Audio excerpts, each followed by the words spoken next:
Buenas a todos, aquí estamos de nuevo otra vez y en esta clase vamos a revisar un par de conceptos para luego hilarlos con el tema del vídeo de hoy, que va a ser el trabajo del sueño. Si recordáis, la tesis del sueño dice así: los sueños son una realización de deseos sexuales, infantiles y reprimidos. Y es que es el deseo del sueño el genuino excitador del sueño, es decir, aquello que induce a la formación, al trabajo del sueño, que es el tema que vemos hoy. Pero hay otro elemento que también, de forma secundaria, induce la formación del sueño. ¿Nos puedes explicar cuál, Marta? Bien, sí, el resto diurno. En la interpretación de los sueños, Freud va a definirlos como aquellos elementos que se encuentran en la mayoría de los sueños y pertenecen al día anterior o, en algunas ocasiones, a los días anteriores. Entonces, Freud llega a llamar el resto diurno como el empresario. Es porque es, digamos, el incitador del sueño, y el capital vendría a ser lo que es la energía del sueño, ¿no? Ese deseo inconsciente. Entonces podemos decir que el sueño continúa el tren de pensamientos del día, pero si hay un suceso, un pensamiento, un deseo útil para el sueño, es cuando se presta a entrar en conexión con el deseo sexual, infantil y reprimido. Cito a Freud: el deseo consciente solo puede suscitar un sueño cuando despierta otro deseo inconsciente en consonancia con él y en virtud del cual resulta reforzado. Da igual si los restos diurnos tienen importancia o no la tienen. Lo importante es que conecten con el contenido inconsciente, porque además, con esa apariencia de actualidad, van a poder burlar muy fácilmente la censura. Entonces, además, Freud, para explicarnos los restos diurnos, va a introducir el concepto de transferencia, en el sentido en el que los restos diurnos conectan con la fuerza pulsional que se enlaza al deseo reprimido y le dan un punto de conexión para transferirlo al sueño. Entonces, añadir que los restos diurnos también van a estar sometidos al trabajo del sueño. Entonces, si quieres introducir algún ejemplo. Bueno, como recordaréis todos, vimos un sueño, bueno, hemos visto varios, pero recordáis el sueño de la inyección de Irma, el sueño de la inyección de Irma. Aquí Freud relata el resto diurno, como todos los sueños que nos va a contar. Y este sueño diurno, en la inyección de Irma, va a ser un suceso previo, de la tarde anterior, en la que Freud se encuentra con un amigo suyo, un colega médico que se llama Otto, y le trae noticias sobre una paciente suya que está de vacaciones, y le cuenta cómo está de salud. Y eso va a ser el incitador, como ha explicado Marta, que va a, digamos, a colaborar con el deseo inconsciente para formar el trabajo del sueño. Pero además, en relación al tema de hoy, hemos explicado que vamos a abordar un par de conceptos para poder abordar en sí también lo que es el trabajo del sueño, que es lo que nos ocupa. Y estos conceptos son el contenido manifiesto y el contenido latente. Ahora Marta nos va a resumir un poquito en qué consisten estos conceptos, para después explicar el por qué hemos abordado estos conceptos en sí. Si nos quieres contar. Empiezo por el latente. Venga. Pues el contenido latente se puede resumir muy bien entendiéndolo como la verdad subyacente. Es decir, como nos comentó José García en la clase de epistemología, Freud parte del saber filosófico de la época en la que se plantea que las apariencias no corresponden a la verdad. Es decir, como dice ese dicho popular, las apariencias engañan. Entonces, es muy interesante porque Freud lo que va a plantear es que a partir del contenido manifiesto, de aquello aparente, vamos a poder empezar a iniciar un camino en busca de esa verdad. Entonces, el contenido manifiesto también es conocido como texto sagrado, ¿no? Es posterior al trabajo del sueño, y esa transformación de las ideas latentes hace que aparezca, digamos, como un jeroglífico, ¿no? El contenido manifiesto es el relato del sueño, ¿no? Aquello que el analizante cuenta de lo que ha soñado. Es decir, he soñado, bla, bla, bla, bla, bla. Pues ese bla, bla, bla, bla es el contenido manifiesto. Entonces, ¿qué te parece, Silvia? Si nos explicas por qué, tenemos una idea, es decir, que nos vamos a hacer una idea de por qué ese contenido latente no puede aparecer tal cual. Vale, antes de ir a este tema en sí, que es muy importante, habría que abordar dos cuestiones. Una de ellas es qué nos trae o qué nos aporta el contenido manifiesto y el contenido latente en toda esta conceptualización de la interpretación de los sueños en cuanto a la conceptualización que hace Freud del aparato psíquico, ¿no? ¿Por qué? Porque, claro, si tenemos un contenido latente, un contenido manifiesto, implica que hay dos formas de procesar la realidad. Eso da cuenta de dos instancias psíquicas, consciente e inconsciente, es decir, de una doble alteridad psíquica. Y no solo eso, no solo nos habla del contenido manifiesto y del contenido latente del sueño, de que hay una doble alteridad psíquica, es decir, como dos partes del psiquismo, sino además nos está explicando que hay una conflictiva entre la psíquica, una conflictiva que es estructural. Luego eso se puede volver conflictivo, pero dinámicamente, es decir, las relaciones que hay entre instancias son de una relación conflictiva.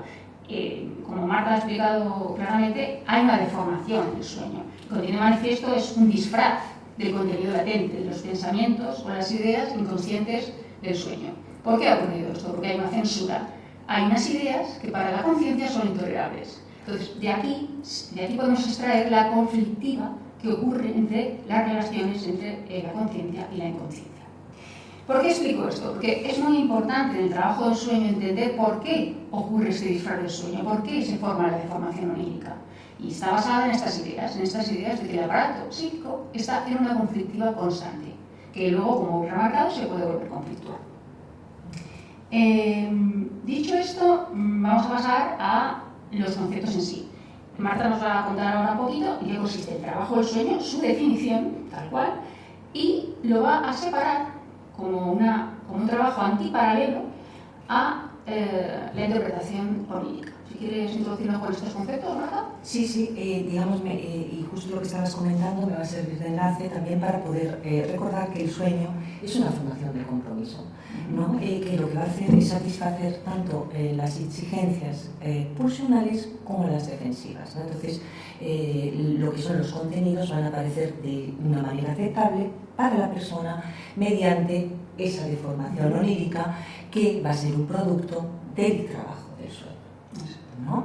Hemos visto que el trabajo del sueño transforma el contenido latente en manifiesto, ¿no? Entonces, si los sueños son considerados la vía regia hacia lo inconsciente, es porque el sentido se va a encontrar después de interpretarlos, realizando el camino a la inversa, ¿no? Hay una cita de Freud que voy a buscar, que viene muy bien para plantear este camino a la inversa desde el contenido manifiesto al contenido latente. Ese 226. Hay temas, ¿eh? Ahí sí. Vamos. Es tremendo. Espero no haberme equivocado. Recordar la elaboración onírica. Vale, voy a atreverme, creo que es esta.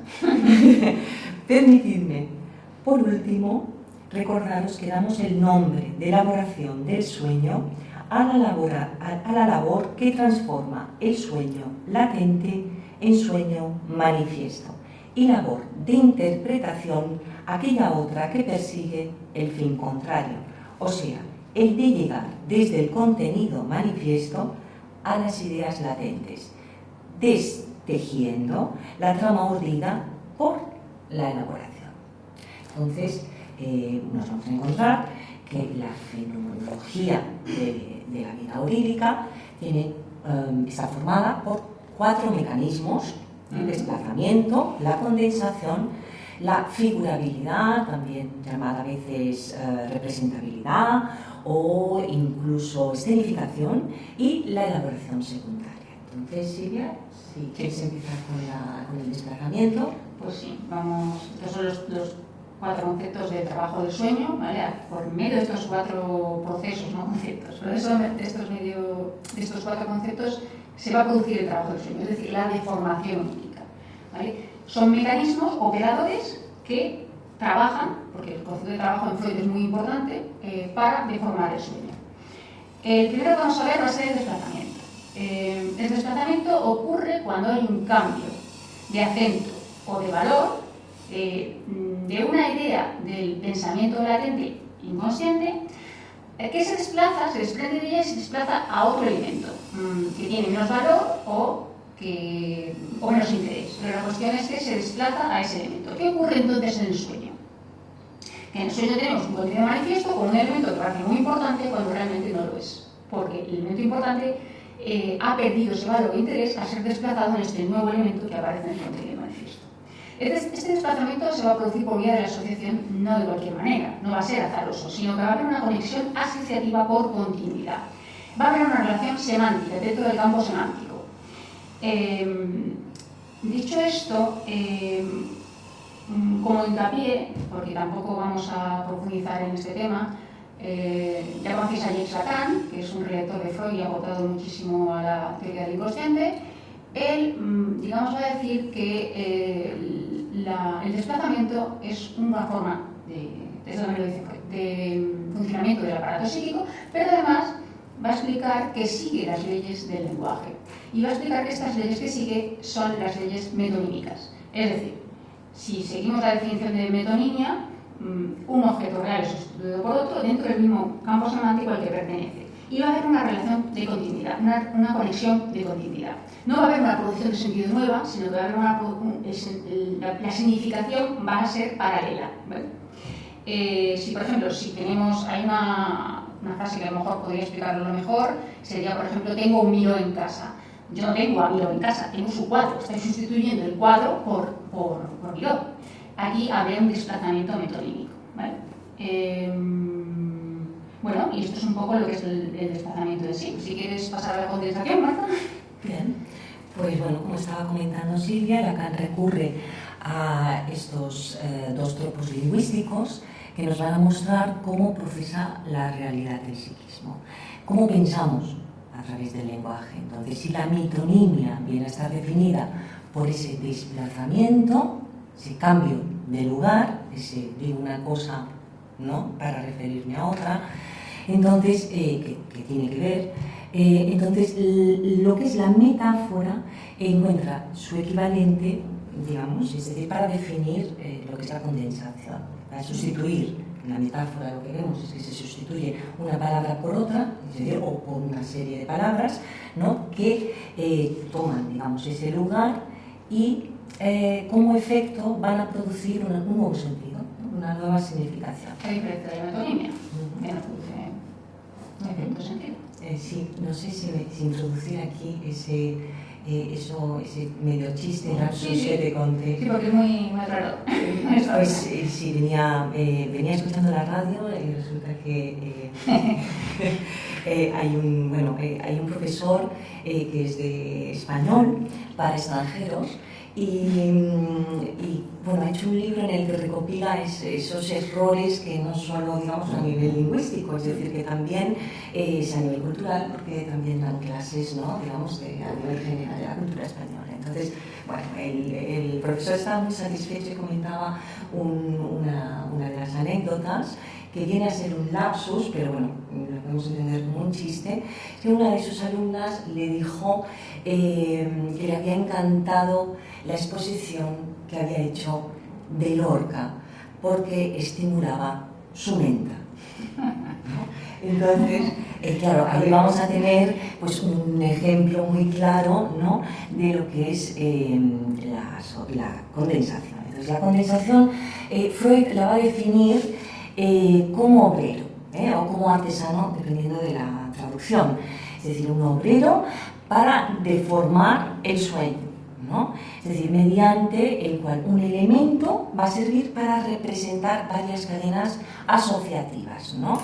Este es otro de los mecanismos fundamentales de lo que es el trabajo del sueño. Y como el desplazamiento también es un modo de funcionamiento del aparato psíquico, de los procesos inconscientes, ¿no? También puede intervenir en el síntoma y en otras formaciones, como hemos visto, ¿no? En el chiste, en el lapsus linguae, es decir, bueno, de hecho también está en el joven, el que quería, bueno, el que le dijo a la chica, sí quería, ¿no? Sí quería acompañarla. Tengo aquí... sí, que utiliza la palabra alemana. Que hace un neologismo, sí, ¿no? Va a juntar lo que es acompañar, ¿no? Querría decirle, quiero acompañarle, o me gustaría acompañarla, pero además me gustaría otra cosa que se vaya a reducir, ¿no? Sí, es decir, se combinaba y además de acompañarla quería ofenderla, ¿no? Entonces, bueno, eso lo podéis encontrar en la elaboración onírica, ¿no? Sí. En la interpretación. Entonces, bueno, pues Freud nos va a decir también que la elaboración onírica reposa sobre una condensación permanente inquebrantable. Es decir, que el primer efecto que vamos a ver es que el contenido manifiesto es mucho más breve que el contenido latente, ¿no? Entonces, la vamos a poder entender como un cruce de caminos, ¿no? Una intersección en la que se van a encontrar estos diferentes enlaces de asociaciones, ¿no? El punto en el que se encuentran es lo que vamos a entender como condensación y es lo que vamos a poder apreciar en el contenido manifiesto. Entonces, Freud también nos va a explicar que la constitución de personas colectivas formadas con rasgos diferentes es uno de los principales, ¿no? Uno de los principales medios para condensar, ¿no? Está en, lo voy a buscar porque hay sí, estaba en lecciones introductorias, en el apartado de condensación. Se ve enseguida así. Sí, este de ahí. Vale, dice, sus efectos son muy fáciles de demostrar. Rememorando vuestros sueños, vuestros propios sueños, encontraréis enseguida casos de condensación de varias personas en una sola. Una persona compuesta de este género tiene el aspecto de A, se halla vestida como B, hace algo que nos recuerda a C y con todo esto sabemos que se trata de D. En esta formación mixta se halla naturalmente acentuado un carácter o tributo común a las cuatro personas. De igual manera, podemos formar un compuesto de varios objetos o lugares siempre que los mismos posean uno o varios rasgos comunes que el sueño latente acentuará de un modo particular. Me parece que la inyección de Irma está plagada. Bueno, la inyección de Irma tiene ahí un trabajo de sueño espectacular. De condensación. Sí, sí, bueno, y de tratamiento, sí. Y de probabilidad. Sí, sí, no, pero condensación está. Sí, de hecho, te voy a dar el ejemplo de la boca. Freud en un momento del sueño va a examinar la boca de la que parece Irma, ¿no? Que luego también condensa a otros personajes. Y la boca de Irma, justamente hay mucho material condensado que se refiere a la nariz, al aparato general. Bueno, ahí tendría que explicarlo. La boca de Irma, lo que ve Freud, si recordáis, es placas cistéricas. Las placas cistéricas, cuando están en un punto determinado, muy desarrolladas, parecen los pliegues del aparato reproductor femenino en la zona exterior de la vulva. Entonces, claro, vendría a representar un poco desde la boca a la nariz, el órgano sexual femenino. Y en este sentido, la afección nasal de Fries, que es el amigo de cualidad de Freud, la rinitis que tenía Freud. Entonces hay como mucho material condensado, ¿no? Y de distintas personas. Y todos estos pues, hacen referencia a una idea latente, que es la idea de enfermedad, y que la podemos poner en conexión también con la sexualidad y con la muerte, porque al fin y al cabo todos somos seres sexuados, y por tanto somos seres finitos. Bueno, este es el ejemplo del sueño de Irma. Pues también hay una... bueno, Freud también va a utilizar unos versos de Goethe, bueno, de Fausto de Goethe, que también lo pueden ejemplificar muy bien, lo que es el proceso de condensación. Dice, se entrecruzan 1000 y 1000 hilos, van y vienen las lanzaderas, manan invisiblemente las hebras, y un único movimiento establece 1000 enlaces. Entonces, claro, vamos a tener la condensación como punto, ¿no?, de encuentro entre estos hilos, ¿no?, en esta obra de Landería, como dice Freud, ¿no?, que están cargados de energías libidinales, ¿no?, sexuales, que se van a sumar, ¿no?, y resultan, bueno, en estos elementos, sobre todo cuando están muy cargados, ¿no?, de esa energía libidinal, que están muy vivos, ¿no? Sí, lo curioso es que este punto de intersección en estas cadenas asociativas es lo que va a aparecer en el sueño. Entonces tú vas a ver a esa persona, como por ejemplo como el ejemplo que ha dado Marta, vas a ver a esa persona X con esa apariencia de A, pues se comporta no sé como B y justamente parece o sentimos que es C. Pero ese punto de intersección va a ser el de todas las cadenas asociativas. Entonces es curioso porque tirando de ahí las asociaciones, en el hablar del paciente vamos a poder llegar a las ideas latentes del sueño, ¿no? Aprovecho para buscar y así ya cerrar, porque es que... No, está bien, hay que hacer esto y hacer esto, pero... Sí, hay que esta no la marqué y digo, fantástico. Venga. Si quieres añadir otra más, yo verifico. No sé si tenía apuntada alguna más de... Déjame buscar... Aquí lo tengo. Dice, en primer lugar, para concluir con esta guinda de la condensación, en primer lugar, advertimos sin esfuerzo la especial intensidad con la que se nos muestran representados en el sueño aquellos elementos en los que se exterioriza la realización de deseos. Y en segundo, nos descubre el análisis que aquellos elementos que aparecen dotados de una vitalidad son a la vez los que constituyen el punto de partida de un más amplio número de rutas mentales y los mejor determinados. Es lo que hablamos de las cadenas asociativas.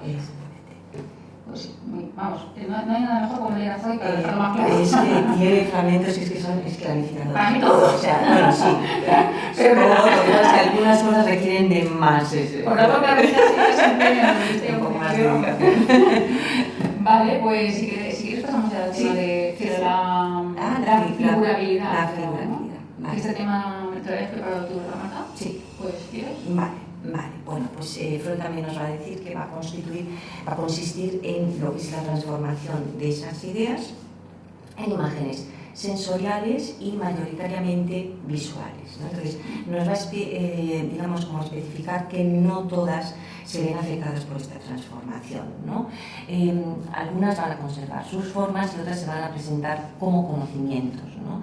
Pero sí, lo que es esta formación de imágenes van a constituir lo esencial del sueño. A mí me gusta más el concepto de, no sé si te pasa a ti lo mismo, de escenificación, porque creo que se entiende muy bien con ese concepto. Sí, se supone como una escena, ¿no? Teatro. Exactamente. Entonces, si nos imaginamos lo que es esa escena, ¿no?, vamos a necesitar un vestuario, vamos a necesitar un atrecho, unos personajes y unas acciones, ¿no? Entonces, justamente de esto se encarga, ¿no?, lo que es la figurabilidad o representabilidad, etcétera, etcétera, ¿no? Entonces, para ver cómo puntualiza, cómo actúa esta figurabilidad, lo que son las leyes de este sistema, ¿no?, de expresión, Freud nos pone en la situación de intentar transformar un artículo de un diario político. Entonces, claro, nos vamos a dar cuenta de que fácilmente a las personas las vamos a poder sustituir, ¿no? Lo que son los objetos concretos también. Sí, eso va a ser fácilmente sustituible. Lo que son las acciones también, es decir, ¿no?, aquello que puede estar realizando alguna acción, ¿no? Pero va a haber una serie de dificultades cuando queramos traducir lo que son esas palabras abstractas o lo que son los enlaces, ¿no?, los conectores, ¿no?, que normalmente vienen a ser representados por las conjunciones, ¿no? Entonces, claro, a modo esquemático, voy a hacer unas pinceladas, entonces nos va a contar que para abordar las palabras abstractas pues muy fácilmente vamos a tener que recurrir a elementos concretos, ¿no? Que incluso, digamos, vienen a formar lo que son las abstractas en, digamos, sí, como origen, ¿no?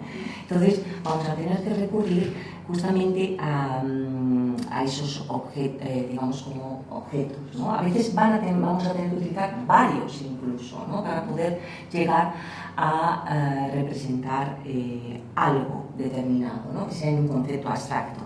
Pero no viene a decir justamente en una palabra que podría buscar, igual lo que pasa es que no la tengo apuntada, pero es una palabra que en alemán viene a representar, digamos, en lo que es la palabra, es decir, en el contenido de la palabra, la posesión, ¿no? Entonces está de alguna manera el sentarse en la palabra en alemán. Entonces, en el sueño podría estar representado, ¿no?, como por, digamos, sentarse sobre este objeto. De hecho, los niños lo hacen un poco, eso, sí. Estar sentado de la mamá mía. Bueno, exactamente, ¿no? Sí. Es curiosa esa relación, ¿no? Porque aunque no esté en nuestra lengua, digamos, en lo que es la formación de la palabra, pero está también, ¿no? Es bella. Vale. Entonces, bueno, pues en cuanto a las conjunciones, Freud nos dice que vamos a tener que ser más sutiles, ¿no? Es decir, porque en lo que es en el funcionamiento psíquico no existen las disyunciones, las conjunciones, ¿no? Entonces va a venir, digamos, de una manera más sutil. Entonces se puede representar, según dice, pues a lo mejor por un cambio de iluminación, ¿no? O digamos también en lo que son las secuencias del sueño, ¿no? Normalmente lo que soñamos en una misma noche viene a tener, digamos, en común el mismo tema, ¿no? Entonces, a lo mejor lo que es en la introducción, el primer sueño, pues sirve como una introducción, ¿no? Lo que son las escenas intercaladas del sueño, entonces suelen tener mucha importancia. Digamos, va a ser más difícil, digamos, poder verlo, porque se encima diferenciar lo que es una I de una O. Claro, eso no está ese detalle de la imagen. Exacto. Sí, ¿no? Y claro, y además tampoco, digamos, como en el psiquismo, ¿no? Lo que es el aparato psíquico. Pues en otro mecanismo, sí. Entonces, para la interpretación, pues bueno, pues tiene su escollo. De hecho, dice Freud que hay que tener miramiento, que también se llama así, miramiento por la figurabilidad, ¿no? Lo expresa así, como diciendo, hay que fijarse en este proceso, el trabajo del sueño, este operador, porque nos puede engañar o nos puede despistar. Exactamente, ¿no? Volvemos al juego de las apariencias, ¿no? Entonces, bueno, pues sí, es decir, entonces lo que también nos va a contar que lo que para el lenguaje formal puede ser antagónico, ¿no? En este respecto, en el inconsciente los opuestos, bueno, pues pueden ser lo mismo, ¿no? Se atraen, ¿no? Sí, sí, y podemos amar y odiar a la vez, ¿no? Es decir, puede haber ahí, ¿no? Bueno, pues ese juego en el que una cosa no llega a la otra, ¿no? Sí, son forman pares equivalentes. Vale. Sí. Pues... Y bueno, y después a ver también, bueno, se consideraba lo que es la antítesis, ¿no? En la inversión de sentido, en el que cualquier elemento puede ser susceptible de representar lo contrario, ¿no? Que enlaza con esto que estábamos comentando, ¿no? Freud sí que va a utilizar, digamos, va a recurrir a lo que son las lenguas antiguas y pone un ejemplo del egipcio antiguo que muestra como muchos conceptos, pone el caso de fuerte y débil, digamos, estaban representados por la misma palabra, ¿no? Es decir, el mismo se decían ken, ¿no? Lo que es el sonido.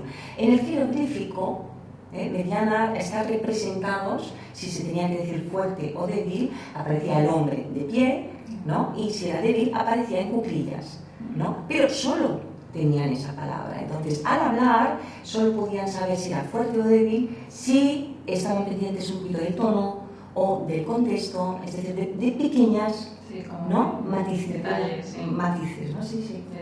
Esas cosas, pequeñas cositas. Entonces, sí, como resumen aquí, yo creo que podemos ver un poquito cómo se las ingenia lo que es la escenificación para crear mayoritariamente, ¿no? Un sueño hecho de figurado.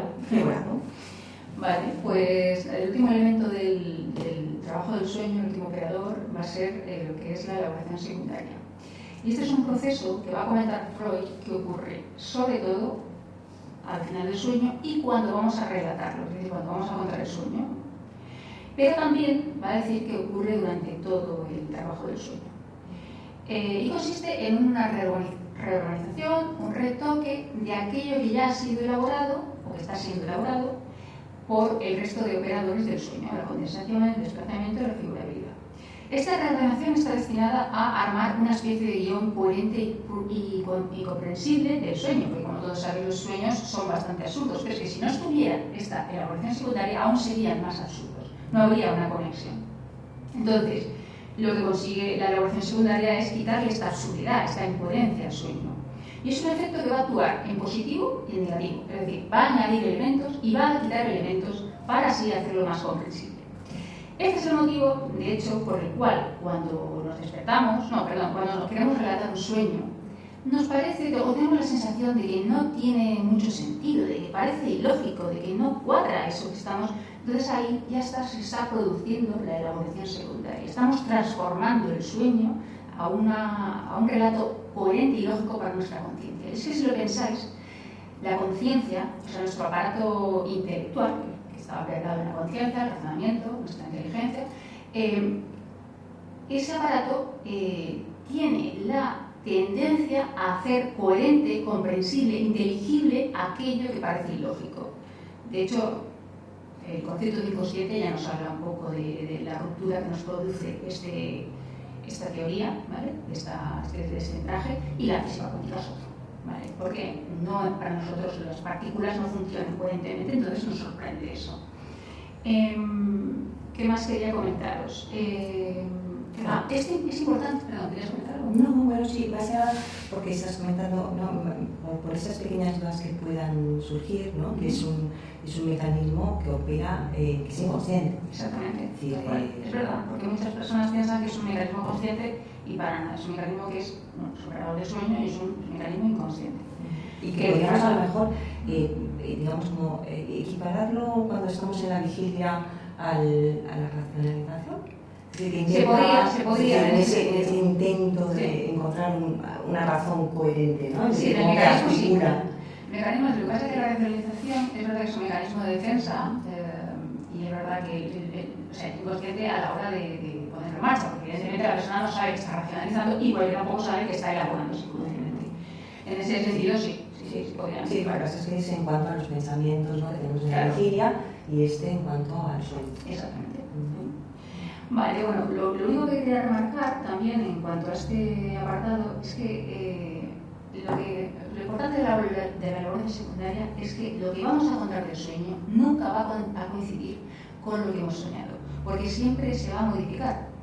Y otra cosa interesante es que este operador también es una de las consecuencias, o sea, que va a producir una de las consecuencias de que olvidemos los sueños, ¿no? Porque este es un operador, no hemos hablado de la censura, pero lo haremos en su momento, en el que la censura ejerce un poder bastante importante, al igual que el desplazamiento.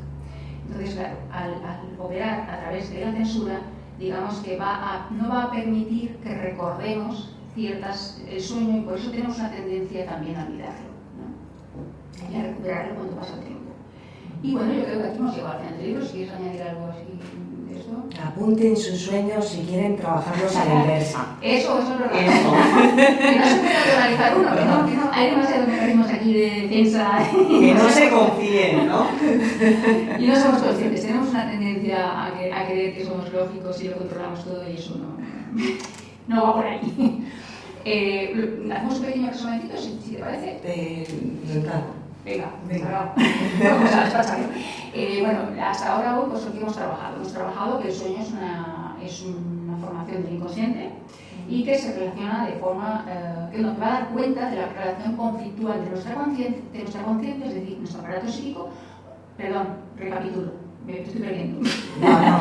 El sueño que va a hacer, es dar cuenta de la conflictividad del aparato psíquico y de la doble actividad del aparato psíquico, es decir, la relación conflictual entre la conciencia y el inconsciente, ¿vale?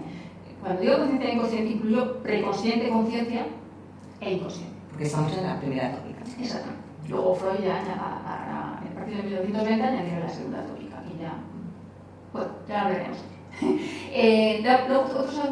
Otra segunda cuestión que queríamos destacar de este vídeo es que el motivo por el que existe la formación onírica es justamente esta conflictiva del aparato psíquico. Hay ciertos pensamientos o ideas latentes que la conciencia no quiere percibir, no las tolera, para él son insoportables a nivel estético o a nivel ético, pero la cuestión es que no las puede, no puede percibirlas. Añadiría moral también. Sí, ético, moral, sí. Me refería a eso. y bueno, y al final, ¿qué pasa? Pues al final aparece la censura y el trabajo del sueño. Entonces se disfraza y aparece el contenido manifiesto. Y luego, muy importante también, es separar el trabajo del sueño y la interpretación del sueño. El trabajo del sueño es aquellos mecanismos, o sea, aquel trabajo que hace el sueño para disfrazarlo, que hemos dado los mecanismos, la condensación, figurabilidad, desplazamiento y evaluación secundaria, y la interpretación del sueño va a ser el camino contrario, es decir, llegar desde el contenido manifiesto, desde el relato del sueño, desde el texto sagrado, hasta las ideas latentes, recorrer de manera inversa lo que ha hecho el trabajo del sueño. Y bueno, aquí ya hemos terminado por hoy. ¿Quieres añadir alguna cosita más, Marta? ¿No? Creo que hemos hecho un buen resumen. Sí. Y bueno, nos vemos en los próximos vídeos. Suscribiros si os ha gustado el vídeo y darle like también si os ha gustado. Y hasta la próxima.